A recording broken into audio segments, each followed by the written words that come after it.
Tanya. I appreciate it. Um, you know, I read a number of the things that Susan sent out for this month, and also watched some of the podcasts and listened to them. And of course, I had read some of that before. I created a little keynote, so I'm going to share my screen because I don't do well talking without a presentation. But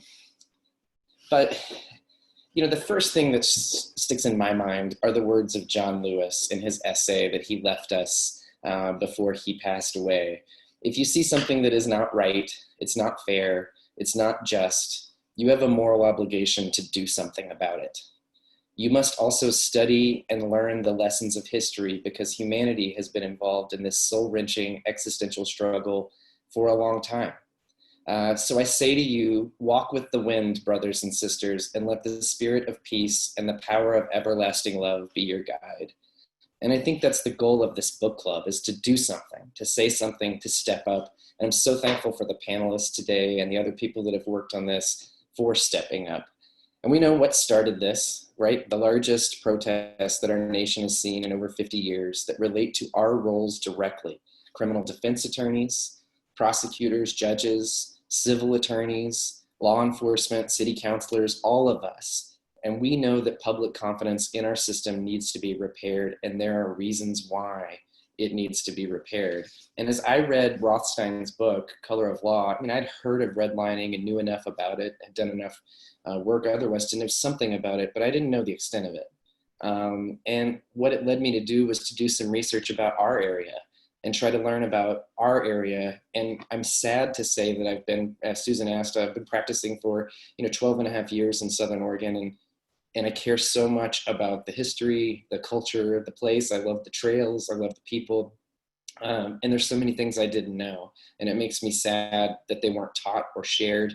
And as I shared them with my associate attorney who grew up here, she wasn't aware of many of them. So, to start, obviously this is a slide I've used before, but Oregon is the 7th worst state in the nation for the number of African Americans per 100,000 incarcerated. The state was founded as an all-white state. The punishment for being a Black person in Oregon at the time of its founding was to be beaten every 6 months. It wasn't until the year 2000 that we took the language out of the Oregon Constitution that was racist. A Black man is 5.6 times more likely to be incarcerated in Oregon than a white man. There are similar disparities for our Native people. And that stuff doesn't even touch the landlord-tenant, personal injury, family law, and crime victim issues that are also based in racism and racial bias. And what that led me to was a discussion of Jackson County history. What the biggest complaint I got over our original book club was that I was saying our system was racist, and I do believe it is, but it's not an indictment of people. But when you go look at the history, and I want to talk about the history, the present, and the future we can achieve together. When you go look at that history, this gentleman right here, this is Luther Powell, right? I don't know if you know who Luther Powell was. I didn't until this week. The Ku Klux Klan was looking for places to go after they were run out of the South. And before I start, I just want to say, I've had some great moments standing in Singler Plaza, celebrating the hero that was August Singler, who was taken from us, the sheriff, in 1913. And I've seen law enforcement there, and I've been honored to stand there next to them. And I think we found more heroes we need to be honoring in those positions, because just a few years after August Singler is shot down, the Ku Klux Klan sends this gentleman, Luther Powell, to Medford, specifically aiming to recruit law enforcement members to the Ku Klux Klan. And I'm going to read from you from a paper published by Cornell University. Powell sold the Klan to potential followers not as a brotherhood of bigotry, but as a beacon of patriotism, cultural conservatism, and social order. According to Powell, the Klan was there to uphold traditional American society against the threat of the Roaring Twenties. I mean, it sounds similar to things that we still hear now. Specifically, Powell emphasized the Klan's support for the enforcement of prohibition. In a matter of weeks, this gentleman, Luther Powell, had sworn over 100 men into the organization he called the Invisible Empire. The Invisible Empire was made up predominantly of policemen, predominantly of Medford Police Department officers. Klan expert and author David Chalmers described the Klan under Powell as being in the law and order business. Luther Powell's recruiting success in Medford can't be quantified by lists of names on paper or membership dues alone.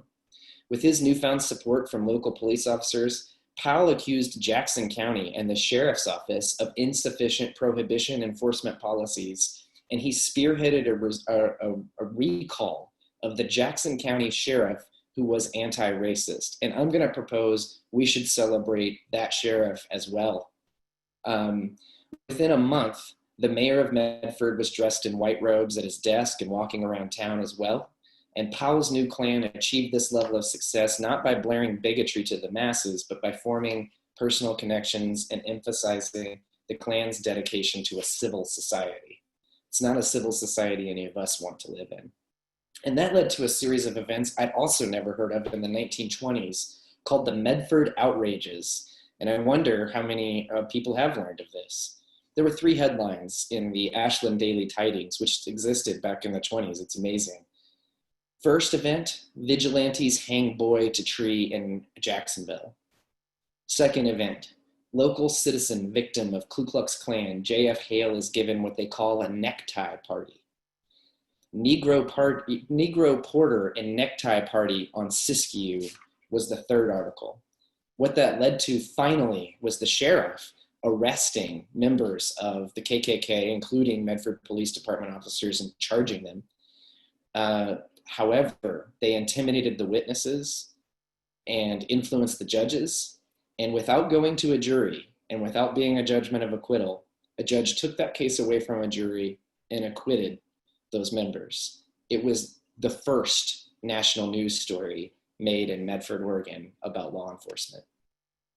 So redlining in Mr. Rothstein's book, I knew something of it, but I didn't know how widespread it was. It was a serious problem here in Jackson County. And we'll talk about the areas that we actually know, but maybe haven't thought of. And I feel disappointed in myself. I was a public defender for 5.5 years and was unable to see it and bring it up and maybe influence the court process. So what's our present? Well, right now, we know 5.6 times as likely to be in prison if you're Black than if you're white in Oregon. There's a 400% incarceration gap right now. We know that community organizations like BASE and other community organizations from our Black community say their members report harassment, abuse, and are afraid of calling the police even as crime victims. And we know that's a disconnect that shouldn't be there.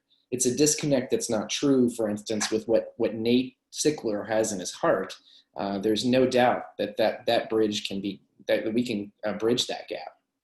I found a fair housing report for Medford from 2010, which actually begged the city of Medford to do a fair housing statute on its own.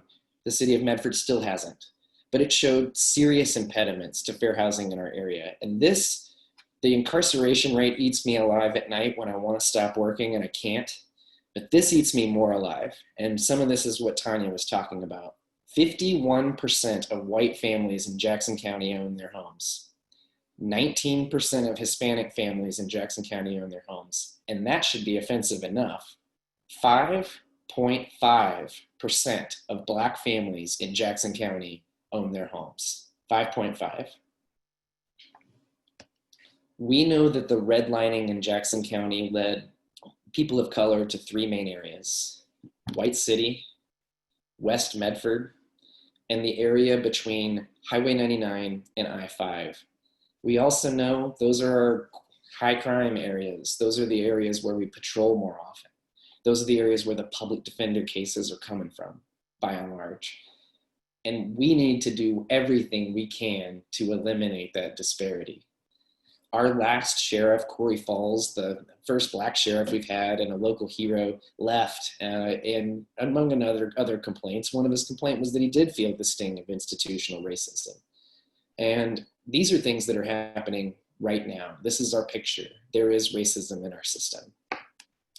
So what can our future be? Well, here we are. We're reading books. We're learning. We're opening our eyes. I've learned so many things from this group that I didn't know before, so many things from talking to local law enforcement that I didn't know before. So what can our future be? Our future can be bright. We can eliminate housing disparities by arguing for low-income housing to be built in the neighborhoods that we live in and in all neighborhoods, forming integrated communities proud of their diversity. Those can be established with hard work and policies.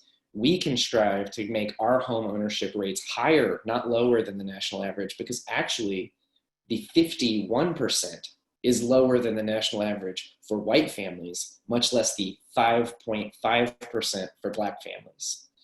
We can see communities alleviating the burden on our police. Our police are so overworked by being more connected and responding to risks or concerns as they happen in a social services network that serves everyone. We can eliminate disparities in stops, arrest, treatment, or sentencing with statistics from the law enforcement side for the first 3 and from the court side for the last 2. And it's our responsibility to do the sentencing section, and blaming Sheriff Stickler for that doesn't make any sense. There is no disparity. We can get to where there's no disparity in how force is used, administered, and we can make our people proud of the police discipline system due to its community engagement and transparency. By and large, our officers and deputies are doing great work, and we need to reconnect our community to that work and eliminate the stuff that disenfranchises our communities. And that would allow Sheriff Stickler and our other great heads of agencies to focus more on the roles that they truly want in the first place and have a population that has faith in them. So whose fault is this? It's us. It's on us. It's on each one of us on this meeting. It's on each one of us in the community. We've got to do better. We've got to use our power in every way possible to change this so that in 4 years, we don't have bigger protests. So that in 2 years, we don't have a shooting here that results in the burning of buildings in our beautiful downtown. We can't accept evil. We can't cooperate with it. We can't help perpetrate it by being silent.